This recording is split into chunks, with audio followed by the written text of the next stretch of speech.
The smoke coiled through the rafters like serpents, and Finn Lancaster had just enough time to see the beam crack before it fell, trapping the green-skinned woman beneath burning timber as flames licked up the walls of what used to be the trading post. He had been riding past the outpost settlement when he saw the smoke, a thick black column rising against the twilight sky. Years as a frontier scout had taught him to recognize danger, but also to recognize when someone needed help. The trading post sat at the edge of human territory, a ramshackle collection of buildings where trappers and frontier folk came to sell their goods. It was the kind of place where questions were rarely asked and grudges were common. And as Finn tied his horse to a post outside the burning building, he could hear screaming from within. The heat hit him like a wall when he kicked through the door, and he had to shield his face with his arm as he stumbled into the smoke-filled interior.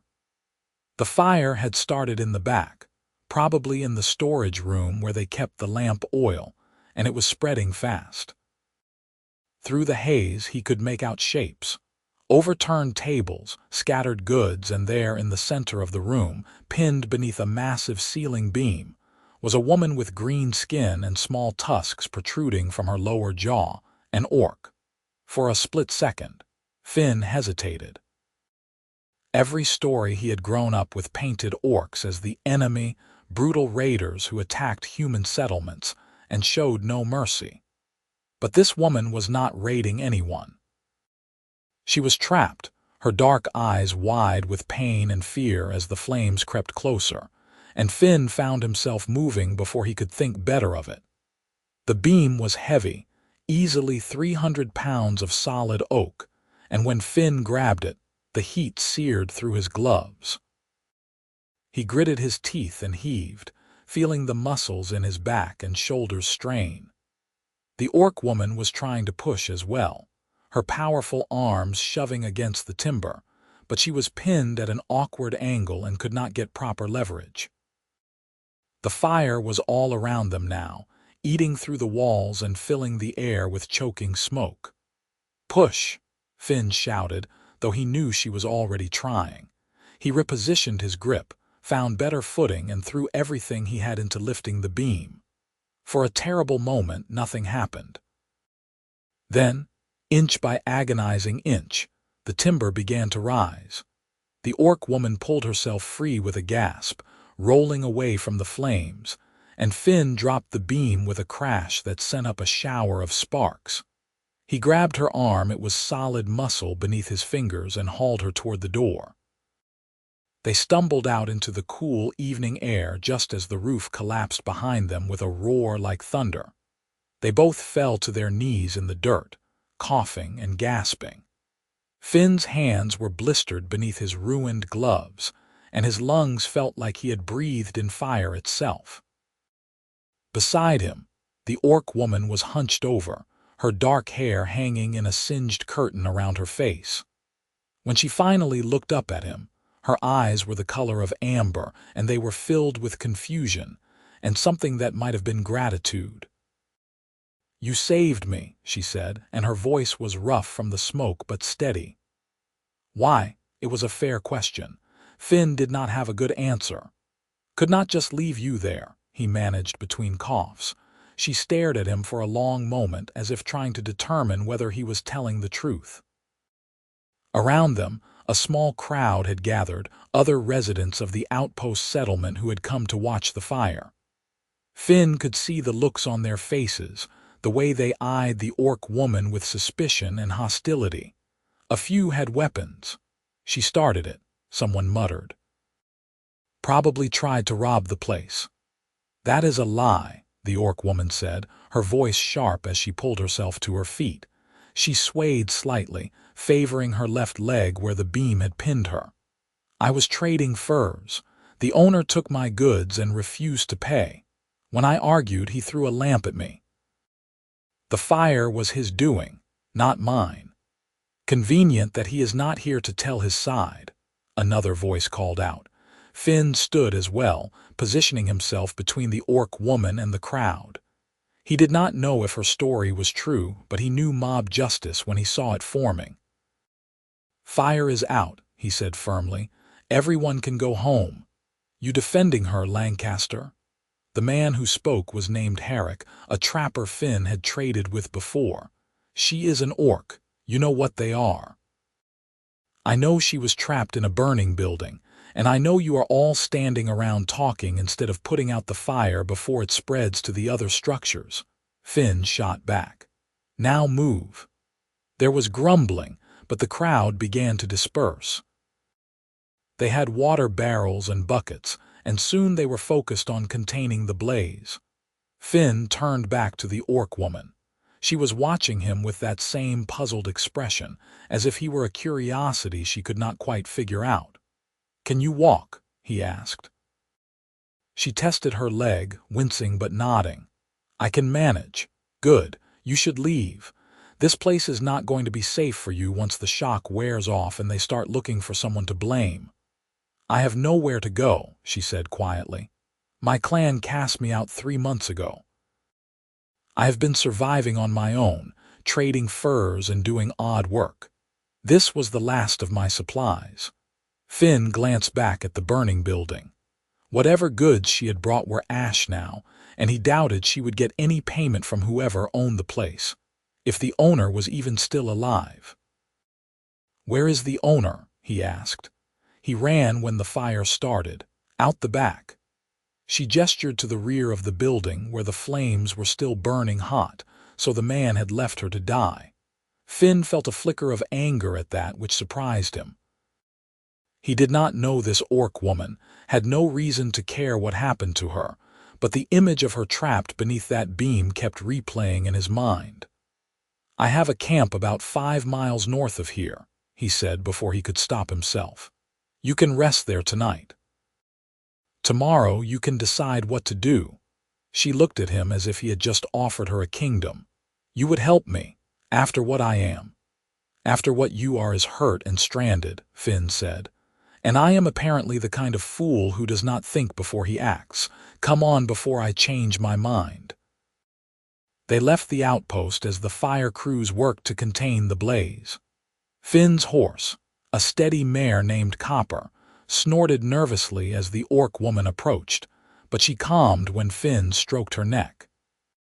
He helped the orc woman into the saddle. She was heavier than a human woman would have been, solid and strong, and then he led the horse north along the dirt road that would take them away from the settlement. They did not speak for the first mile. Finn was too busy thinking about what he had just done and whether he had lost his mind. He had saved an orc. He was bringing her to his camp. If anyone found out, his reputation as a scout would be finished. Worse, he could be accused of consorting with the enemy. Orcs and humans had been at war on and off for generations, and even now, during this uneasy peace, there was no love lost between the two peoples. "My name is Grima," the orc woman said suddenly, breaking the silence. "Grima Stonefist, though I no longer have the right to that clan name." Finn glanced up at her. She was looking ahead, her expression unreadable. "Finn Lancaster," he replied, "scout and tracker, sometimes hunter." "Why did your people cast you out?" he asked after a moment, then immediately regretted it. It was a personal question and they were strangers. But Grima did not seem offended. "I refused to raid a human farm," she said simply. "There were children there. My clan leader said that made me weak, that I had gone soft, so he exiled me." She paused. "I have not regretted it, but surviving alone is harder than I thought it would be." Finn thought about that as they walked. He had heard stories of orc raids, of entire families slaughtered and homes burned. But he had also heard stories of human soldiers doing the same to orc settlements. War made monsters of everyone, it seemed. "Why did you refuse?" he asked. "Because they were children," Grima said, as if that explained everything. "They had done nothing to us. Killing them would not make us safer or stronger. It would just make us murderers." There was a weight to her words, a conviction that Finn found himself respecting. He had met plenty of humans who would not have hesitated to kill orc children, who would have called it justice or necessity. Hearing an orc express the same mercy was strange and unsettling, and somehow reassuring all at once. His camp was a simple affair: a canvas tent, a fire pit, and his supplies packed neatly in oilcloth bundles. He had been tracking a group of bandits through the territory, but they had gone to ground somewhere in the hills, and he had been preparing to search further north. Now, with Grima in tow, those plans would have to change. He helped her down from the horse, noting the way she bit back a grimace as her injured leg took her weight. "Sit," he said, gesturing to a log he had positioned near the fire pit. "I will take a look at that leg." "I can manage," she said, but she sat anyway. Finn built up the fire quickly, his hands moving through the familiar motions despite the pain from his burns. Once he had a good blaze going, he fetched his medical kit from his supplies. It was not much: bandages, a needle and thread, some salve made from herbs, but it would have to do. Grima had rolled up the leg of her trousers, revealing a nasty bruise that was already darkening across her shin and thigh. The skin was not broken, which was good, but Finn could tell it hurt like hell. He applied the salve gently, trying not to press too hard. Her skin was warm beneath his fingers, and he could feel the tension in her muscles. "This will help with the swelling," he said. "You should stay off it for a few days." "I do not have a few days," Grima replied. "I need to find work, food, somewhere to stay." "You need to heal," Finn countered. "Otherwise that leg is going to get worse, and then you will really be in trouble." She looked at him, and for the first time he saw genuine vulnerability in her expression. "I have no money," she said quietly. "No supplies. The furs I brought to the trading post were all I had. I cannot afford to rest." Finn sat back on his heels, considering. This was not his problem. He had saved her life. That was more than most humans would have done. He did not owe her anything beyond that. But when he looked at her sitting there, injured and alone, he found he could not just send her on her way. "Stay here," he said, "for a few days until your leg heals. I have enough food for two, and you can help with the camp work if you feel guilty about it." Grima stared at him. "Why would you do this?" "Because it is the right thing to do," Finn said, echoing her words from earlier. "And because I am apparently terrible at minding my own business." For the first time he saw the ghost of a smile cross her face. It softened her features, made her look younger. "You are a strange human, Finn Lancaster." "So I have been told," he replied. That night, Finn gave Grima the tent and rolled out his bedroll near the fire. She protested, but he insisted, pointing out that she was injured and needed the shelter more than he did. The truth was, he was not sure he could sleep with an orc just a few feet away, and the open air made him feel less trapped. He lay awake for a long time, staring up at the stars and wondering what he had gotten himself into. Every instinct he had been taught told him that helping Grima was dangerous, that she could turn on him at any moment. But when he thought about her trapped beneath that beam, about the fear in her eyes, all he could feel was glad that he had pulled her out. In the tent, he could hear Grima shifting, trying to find a comfortable position. She was in pain, though she had not complained. Tough, he thought, and brave. It took courage to stand up to your own people, to choose mercy over violence. He respected that, even if it complicated everything. The next few days fell into a rhythm. Finn hunted and cooked, and Grima helped with whatever she could while favoring her injured leg. She was good with her hands, and she repaired his tent where the canvas had torn, and even fashioned a new snare from some wire he had lying around. They did not talk much at first, both of them dancing around the strangeness of the situation, but gradually the silence became less awkward. On the third day, Grima asked him about his work as a scout. Finn found himself telling her about the frontier, about the patterns of game and the signs of trouble, about the way the land changed with the seasons. She listened intently, asking questions that showed she understood the wilderness better than most humans he knew. "Your people are nomadic?" he asked. "We were," she said. "My clan moved with the herds, following the great beasts through the northern plains. We lived in tents, much like yours but larger. It was a good life before the wars." "What changed?" "Everything," she said, and there was sadness in her voice. "Humans pushed into our lands, built their settlements and farms. We fought to defend our territory, and they fought to expand theirs. After a while, no one could remember who struck first. It just became endless blood." Finn thought about the scars he had seen on her arms, the way she moved like someone who had trained for combat. "You fought," he said. "It was not a question." "I did. I was a warrior like my mother before me. I have killed humans, Finn. I will not lie to you about that." He should have been angry or at least wary, but all he felt was a strange sort of understanding. "I have killed orcs," he admitted. "When I was a soldier before I became a scout, it was war. We did what we had to do." They looked at each other across the fire, and something passed between them, an acknowledgement of the blood on both their hands, and a recognition that perhaps it did not have to define them. "Do you regret it?" Grima asked. "Every day," Finn said honestly. "Do you?" "Every night," she replied. After that, the walls between them began to crumble. They talked more freely, sharing stories of their lives. Finn told her about growing up on a farm at the edge of the frontier, about watching his father fight off bandits when he was 10, about joining the army at 16 because it was the only way to protect the land he loved.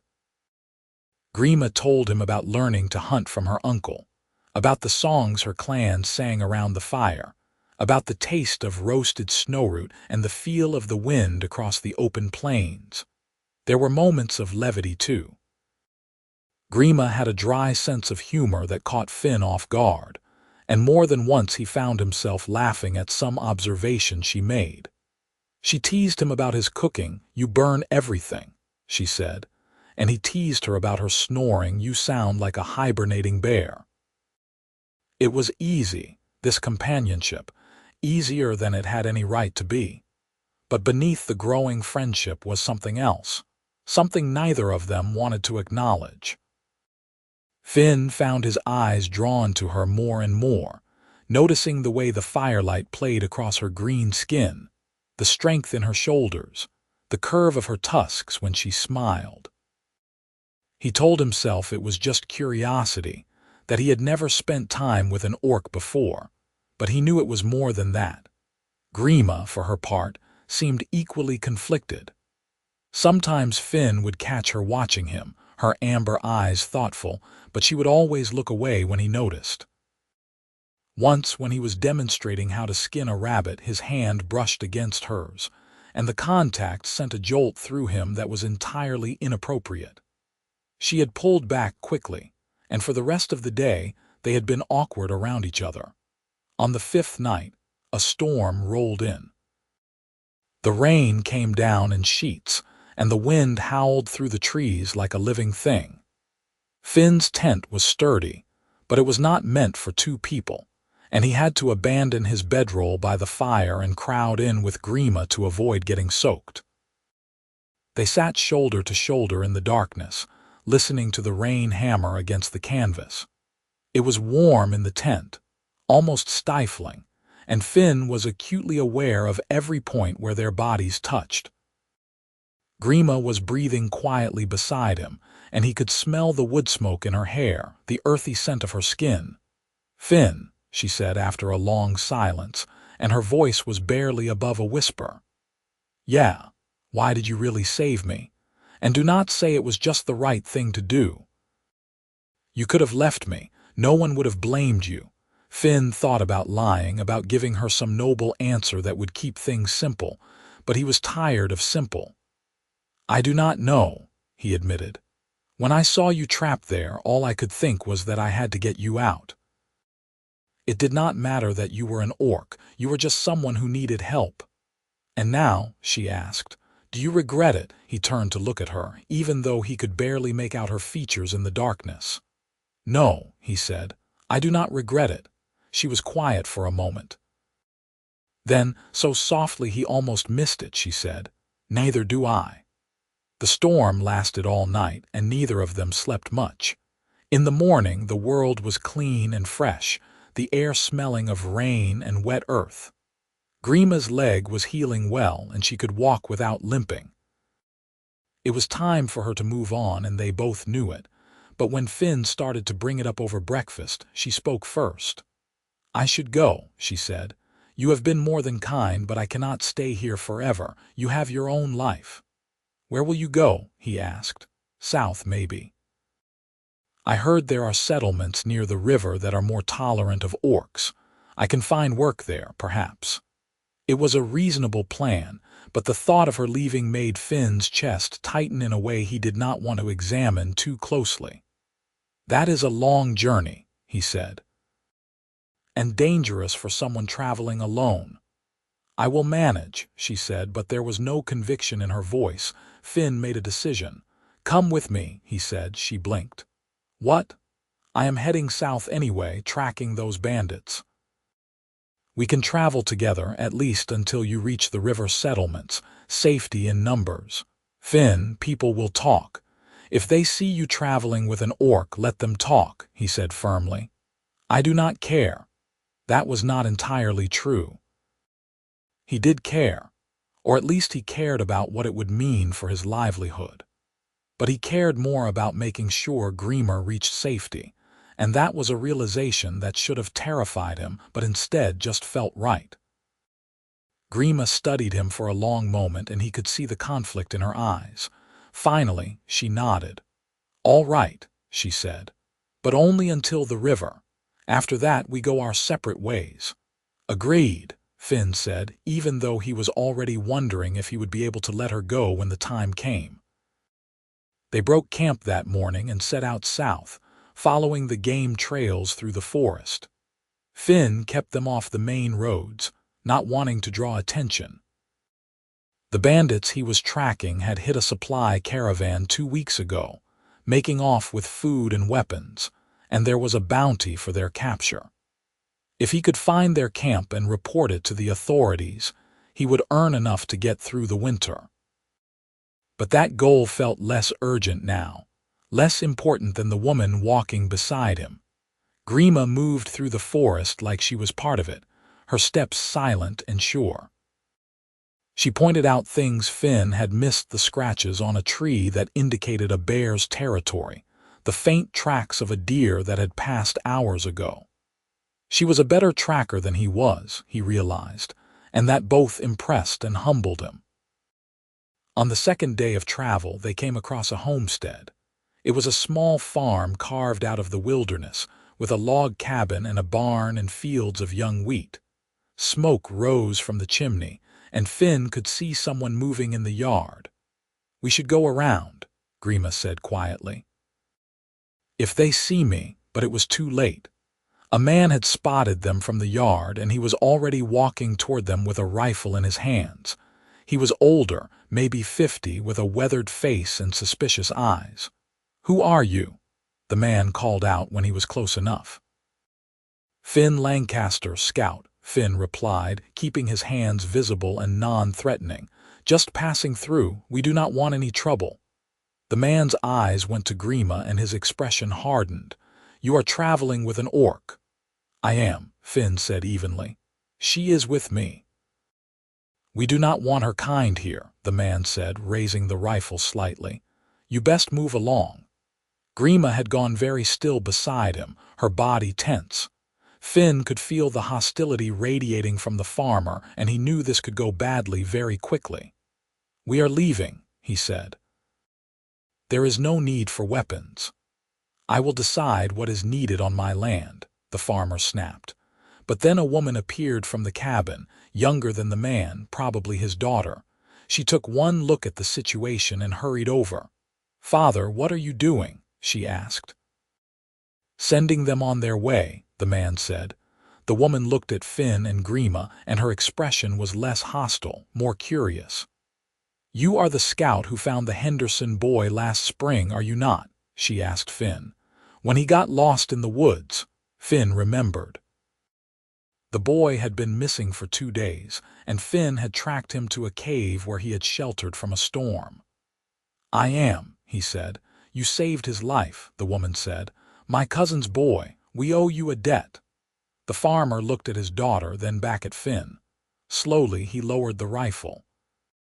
"Fine," he said grudgingly. "But she stays outside." It was not much, but it was something. The woman, her name was Clara, brought them bread and cheese, and she filled Finn's waterskins from their well. She was kind, even offering a shy smile to Grima, who accepted the food with quiet dignity. As they left the homestead, Finn felt Grima's mood darken. She was silent as they walked, her shoulders hunched. After an hour he could not take it any more. "Talk to me," he said. "There is nothing to say," she replied. "That is what I am to your people, a threat to be driven off. An animal to be kept outside." "Not to me," Finn said. She stopped walking and turned to face him. "You are one person, Finn. One good, strange, foolish person, but the rest of your people, they will never accept me, they will never see me as anything but a monster." "Then they are blind," Finn said fiercely. "Because you are the bravest, most honorable person I have met in a long time, and if they cannot see that, it is their loss, not yours." Grima's eyes widened, and for a moment she looked stunned. Then her expression crumbled and she turned away, but not before Finn saw the sheen of tears. "Do not say things like that," she whispered. "Do not make me hope for something that can never be." He wanted to ask what she meant, but she was already walking again, her pace quick. Finn followed, his heart pounding. He was starting to understand what was happening between them, and it terrified him. That night, they made camp in a clearing by a stream. Grima was quiet, barely speaking as they ate the bread Clara had given them. Finn could feel the distance she was putting between them, and it hurt more than he wanted to admit. "Grima," he said finally, "I am sorry if I made you uncomfortable earlier. You have been nothing but kind to me," she interrupted. "Kinder than I deserve. But Finn, we both know this cannot continue. When we reach the river, I will go my way and you will go yours. It is better that way." "Better for who?" he asked. "For both of us," she said. "You cannot build a life with an orc. Your people would never allow it. And my people would never take me back if they knew I had feelings for a human." The words hung in the air between them, heavy and undeniable. Feelings. She had feelings for him, and he had feelings for her, feelings he had been trying to ignore but could no longer deny.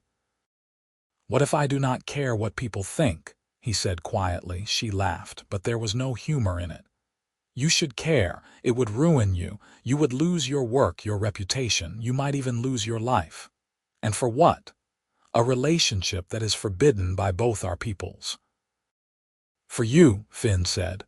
"I would risk it for you." She looked at him then, really looked at him, and he could see the war going on behind her eyes. "You do not know what you are saying," she whispered.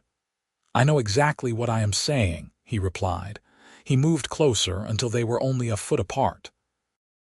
"Grima, I know this is insane, I know it does not make sense, but I cannot stop thinking about you. I do not want to let you go." "Finn, tell me you do not feel the same," he said. "Tell me and I will let it go. I will take you to the river and we will say goodbye, and I will never mention this again." She was silent for a long moment, and Finn's heart hammered in his chest. Then, slowly, she reached up and touched his face, her hand rough and warm against his skin. "I cannot tell you that," she said, "because it would be a lie." He kissed her. It was a tentative kiss at first, uncertain and almost hesitant, but then Grima's arms came around him, and it deepened into something fierce and desperate. Finn had never felt anything like this, the way his entire body seemed to come alive at her touch. She was strong and warm and real, and in that moment, nothing else mattered. When they finally broke apart, they were both breathing hard. Grima rested her forehead against his, and he could feel her trembling. "This is madness," she whispered. "I know," he said. "We will face hatred from both sides, danger, maybe even death. I know." "And you still want this?" He pulled back just enough to look into her eyes. "I want you," he said simply. "Everything else we will figure out together." She smiled then, a real smile that transformed her face, and Finn felt something in his chest crack open. "You are the strangest human," she said again, but this time it sounded like an endearment. They spent that night wrapped in each other's arms, talking and kissing and planning a future that seemed impossible, but also inevitable. Grima told him about the places she wanted to see, the life she wanted to build. Finn told her about a piece of land he had been saving for, a plot at the edge of the frontier where they could start a farm, where they could live away from the eyes of judgmental towns.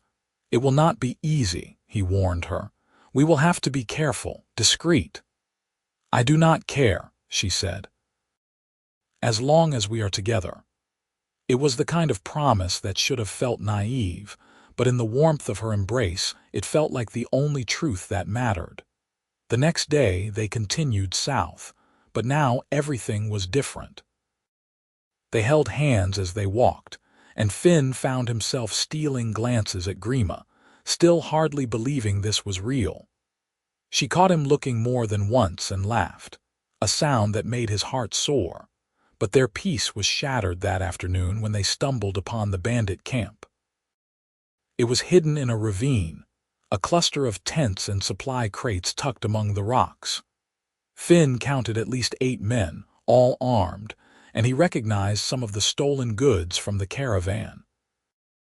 This was the group he had been tracking, and normally he would have noted their location and reported it to the nearest garrison. But before he could suggest they retreat, one of the bandits spotted them. "We have company," the man shouted, and suddenly the camp was alive with movement. Men grabbed weapons and started toward them, and Finn knew they were in serious trouble. "Run!" he shouted to Grima, but she was already moving, her hand on the hunting knife at her belt. They scrambled back up the ravine, but the bandits were faster. Within minutes, they were surrounded. The leader was a big man with a scarred face and cruel eyes. He looked at Finn and Grima and laughed. "A scout and an orc," he said. "What an odd pair. You here to cause us trouble, scout?" "We are just passing through," Finn said, keeping his voice steady. "We do not want any conflict." "Too late for that," the leader said. "You have seen our camp. Cannot have you running off to tell the authorities." He gestured to his men. "Tie them up. We will figure out what to do with them later." Finn considered fighting, but they were outnumbered and outgunned. He let them bind his hands, watching as they did the same to Grima. She shot him a look that said, "We will find a way out," and he nodded slightly. They were dragged into the camp and tied to a tree. The bandits went back to their business, occasionally glancing over at their prisoners but mostly ignoring them. Finn tested the ropes around his wrists, but they were tight, and he could not loosen them. "I am sorry," he whispered to Grima. "This is my fault. I should have been more careful." "We are in this together," she said firmly. "We will get out together."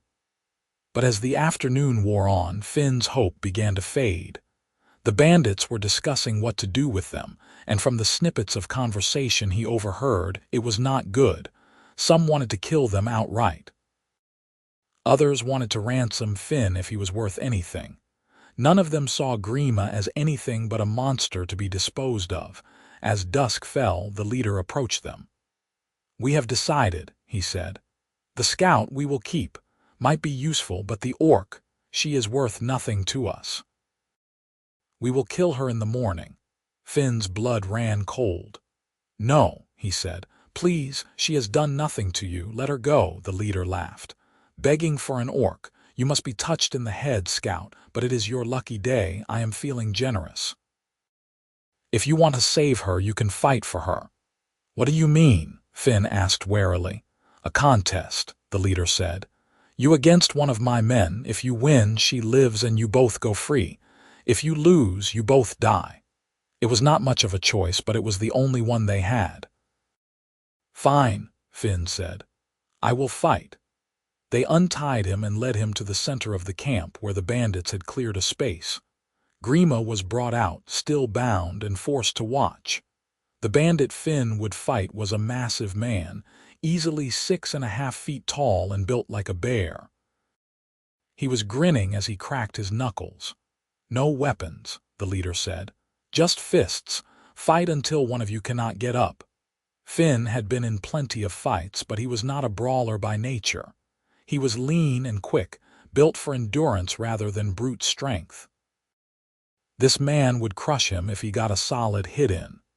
Finn's only chance was to be faster, smarter. The fight began. The big man came at him like a charging bull, and Finn barely dodged the first swing. The fist whistled past his ear, and he could feel the force behind it. He ducked and weaved, landing quick jabs to the man's sides, but it was like hitting a stone wall. The big man barely flinched. A heavy fist caught Finn in the ribs, and he felt something crack. Pain exploded through his side, and he stumbled back, gasping. The crowd of bandits cheered, and the big man advanced, grinning.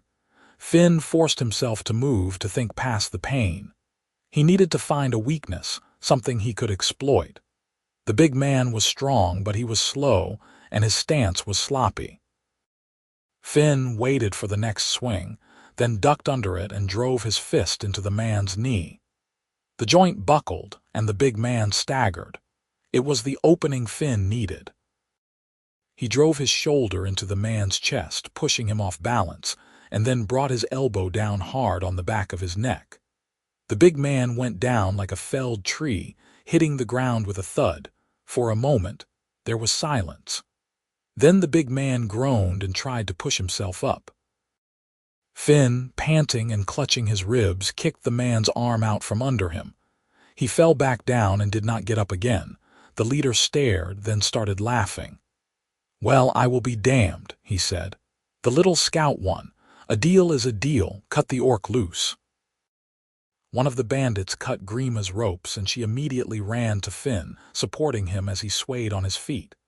"We need to go," she said urgently, "before they change their minds." The leader waved a hand. "Go on then, get out of here. But if I ever see you again, Scout, I will kill you on sight." Finn did not need to be told twice.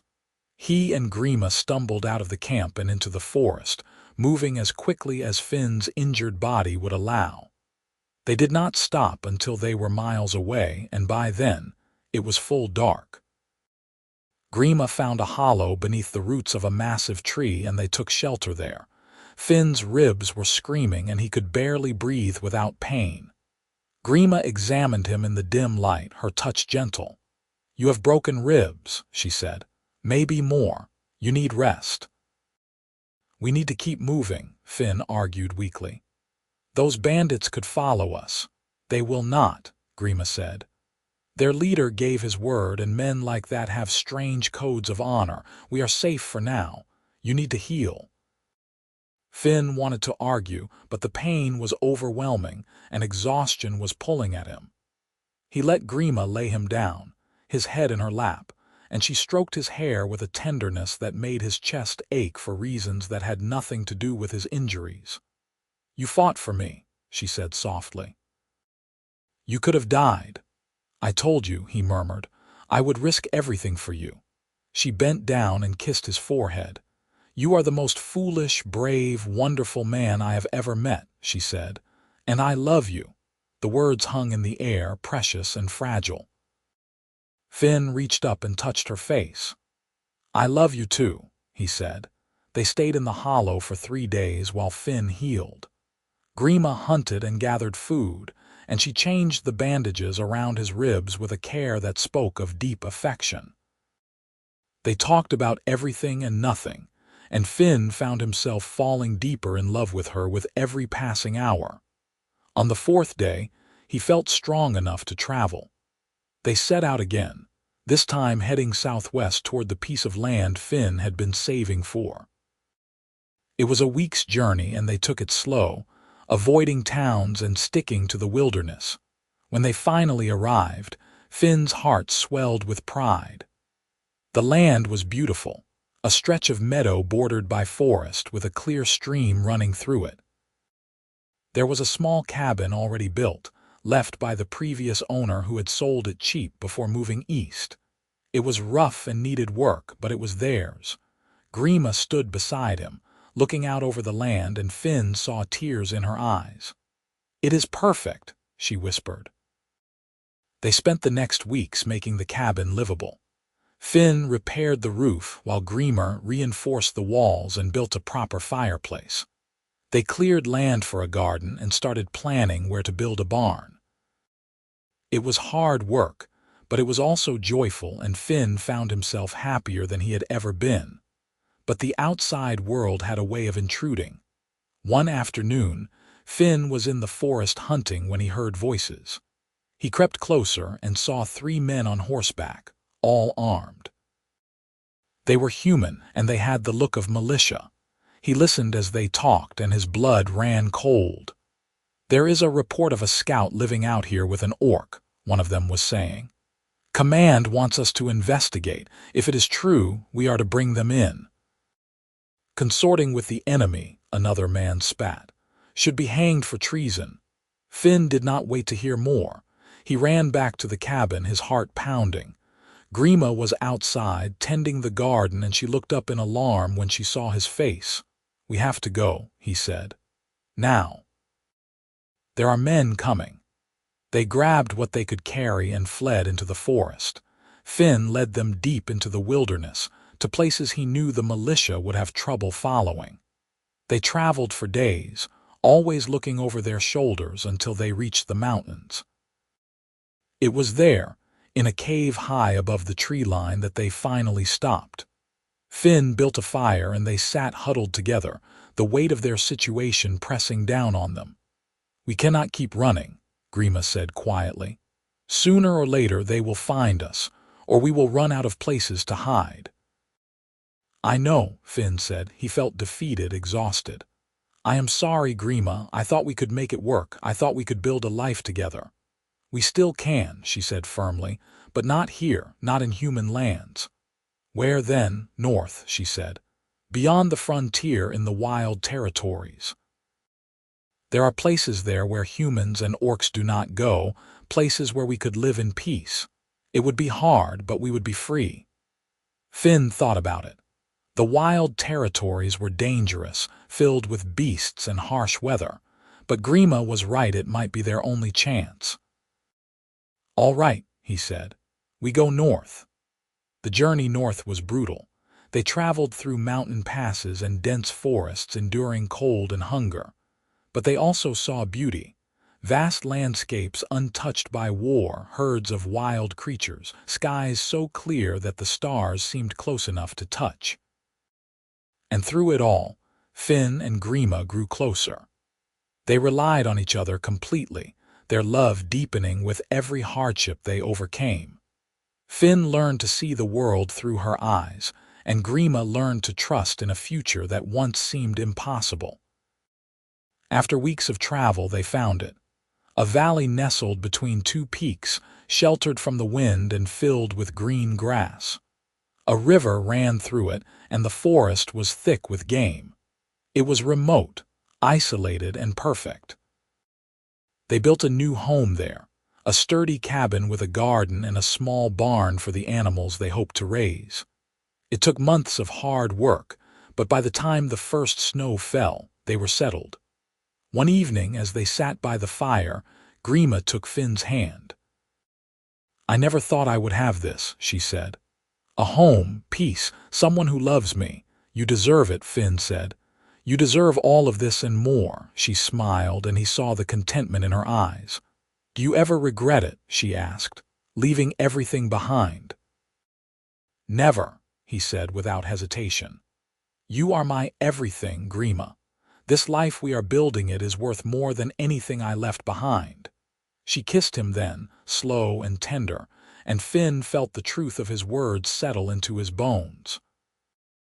They had faced hatred and danger and exile, but they had found something rare and precious, a love that transcended the boundaries of race and prejudice. As winter deepened, they celebrated their first true Christmas together, marking the occasion with a simple meal and quiet companionship. Finn carved a small wooden figure for Grima, a bird in flight, and she gave him a cloak she had sewn from furs, lined with soft wool. They exchanged their gifts by the fire, and Finn thought that he had never felt richer. Spring brought new challenges. The garden needed planting and they had to repair damage from the winter storms, but it also brought hope. Grima announced one morning that she was pregnant, and Finn felt his heart nearly burst with joy. "A child," he said, holding her close. "We are going to have a child. Are you frightened?" She asked. "Terrified," he admitted, "but also happier than I have ever been." The pregnancy was difficult. Grima was strong, but carrying a half-human, half-orc child took a toll on her body. Finn did everything he could to make her comfortable, taking on more of the work and fussing over her until she laughed and told him to stop worrying. When the time came, it was just the two of them. Finn had never felt so helpless as he did watching Grima in pain, but she was fierce and determined, and when the baby finally came, Finn cried with relief. Their daughter was beautiful, with green skin like her mother and her father's blue eyes. She had small tusks, barely visible, and a strong cry that filled the cabin. They named her Kara, which meant beloved in the orc tongue. Holding his daughter for the first time, Finn felt the weight of the world shift. This tiny, perfect being was proof that love could bridge any divide, that two people from different worlds could create something beautiful together. The years passed, marked by the changing seasons and the growth of their daughter. Kara was a bright, curious child, equally at home in the forest and the cabin. She learned to track from her father and to hunt from her mother, and she grew up knowing she was loved beyond measure. Occasionally, travelers would pass through the valley, other outcasts, people fleeing war or persecution. Finn and Grima always offered them hospitality, a meal and a place to rest. Some stayed for a few days, others for months, and slowly, a small community began to form. There were other mixed families, humans and orcs who had fallen in love despite the odds. There were refugees from both sides of the conflict, tired of the endless fighting. Together, they built something new, a settlement where race did not matter, where people were judged by their character rather than the color of their skin or the shape of their tusks.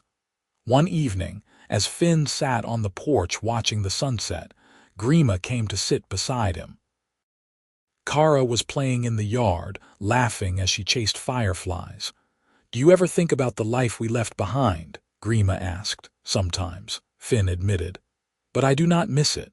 This is where I belong, with you, with Kara, with all of this." He gestured to the valley, to the cabins and gardens, to the people who had become their family. "I feel the same," Grima said. She rested her head on his shoulder and he wrapped an arm around her. "When I was trapped beneath that beam, I thought my life was over, but you pulled me out, Finn. You gave me a second chance. You gave me everything. You gave me everything too," he said. "I was just surviving before I met you. Now I am living." They sat in comfortable silence as the sun dipped below the mountains, painting the sky in shades of orange and pink. Kara ran over and climbed into Finn's lap, her small arms wrapping around his neck. "Papa, tell me the story again," she said. "About how you and Mama met." Finn laughed. "You have heard it 100 times, little one." "I want to hear it again," she insisted. So Finn told the story, about the burning building and the beam and the choice to save someone he did not know. He told it the way he always did, with Grima filling in details and Kara listening with rapt attention. When he finished, Kara looked at him with serious eyes. "You were very brave, Papa," she said. "Your mother was braver," Finn replied, looking at Grima. "She survived. She built a new life. She taught me what it means to be strong." Grima blushed, something she rarely did, and Kara giggled. "You are both brave," she declared. "And when I grow up, I am going to be brave too."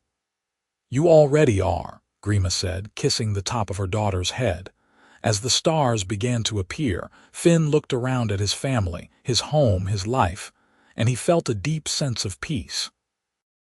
The world outside their valley was still full of conflict and hatred, but here they had carved out a space where love could flourish.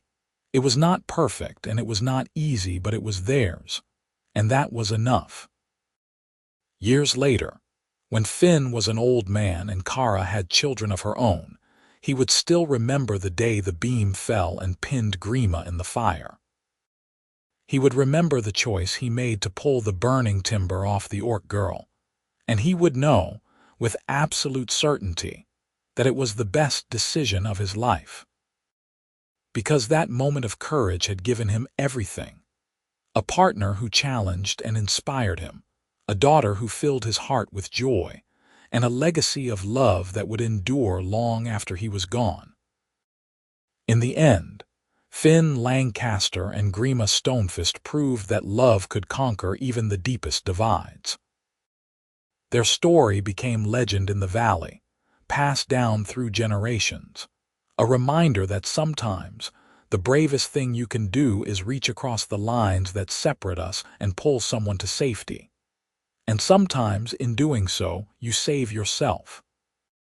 The settlement they founded continued to grow, becoming a beacon for those seeking a place where they could be accepted for who they were. It was a testament to the power of compassion, to the idea that we are all more alike than we are different, and that love, in all its forms, is worth fighting for. Finn and Grima lived long, full lives, surrounded by family and friends who loved them. They faced challenges and hardships, but they faced them together, and that made all the difference. When Finn finally passed away, an old man content with the life he had lived, Grima held his hand and whispered words of love and gratitude. She followed him a few years later, and they were buried together beneath a tree they had planted on their first day in the valley. Their graves became a place of pilgrimage for couples from all races, a symbol of hope and enduring love. Kara, their daughter, continued their work, leading the settlement with wisdom and compassion. She married a human man who loved her for exactly who she was, and together they had children who carried on the legacy of their grandparents. The valley became known as Haven, a place where anyone could find refuge, regardless of their race or background. It was a small corner of the world, but it was a corner filled with light and love, and it all began with one moment of choice. The moment Finn Lancaster decided to pull the burning timber off an orc girl he did not know. The moment that changed everything.